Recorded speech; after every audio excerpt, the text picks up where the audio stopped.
This is the Arrowhead Brass PK9014 stem assembly for the Arrowhead Brass 490 series horizontal faucet. If we get this out of the packaging here, as you can see, it'll come with a short little list of installation instructions in the packaging here, as well as the complete stem assembly.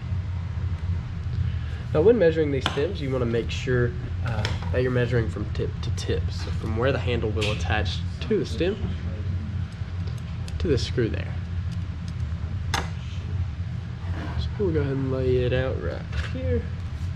So measuring from tip to tip, so from that screw there. See, this one measures right at about 17 inches. I'll scoot it this way a little bit. So right there, about 17 inches.